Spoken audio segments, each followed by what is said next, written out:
नागरिकांना सुरक्षित अन्नपदार्थ मिळण्यासाठी समन्वयाने काम करावे।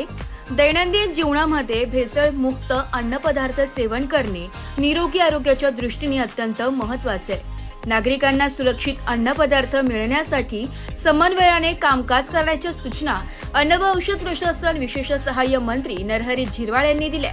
अन्न व औषध प्रशासन विभागाच्या वतीने आयोजित सण महाराष्ट्राचा संकल्प अन्न सुरक्षेचा या राज्यव्यापी मोहिमेच्या शुभारंभ कार्यक्रमाप्रसंगी अन्न व औषध प्रशासन विशेष सहाय्य मंत्री नरहरी झिरवाळ बोलत होते। यावेळी अन्न औषध प्रशासन विभागाचे विशेष अधिकारी हिरामण झिरवाळ, जिल्हा पुरवठा अधिकारी कैलास पवार, सहाय्यक आयुक्त औषध सुरेश देशमुख, महेश देशपांडे, कनिष्ठ वैज्ञानिक अधिकारी राहुल बयाणी उपस्थित होते। मंत्री झिरवाळ म्हणाले की राज्यात ऑगस्ट महिन्यापासून दिवाळीपर्यंत विविध सण उत्सव मोठ्या प्रमाणावर साजरे होणार आहे। या कालावधीत नागरिक मिठाई, खवा व इतर अन्न पदार्थ खरेदी करतात।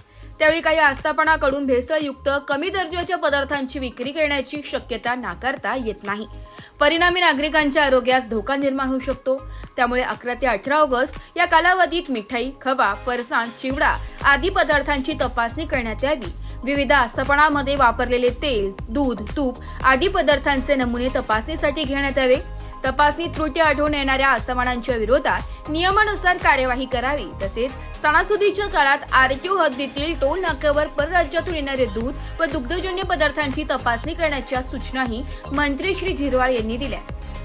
या मोहिमेनिमित्त मंत्री श्री झिरवाळ यांनी सातपूर परिसरातील मिठाई दुकानास भेट देऊन तेथे पाहणी केली आहे। नागरिकांना स्वच्छ, सुरक्षित अन्न पदार्थ मिळण्याबाबत संबंधित आस्थापनेला त्यांनी सूचना दिल्या।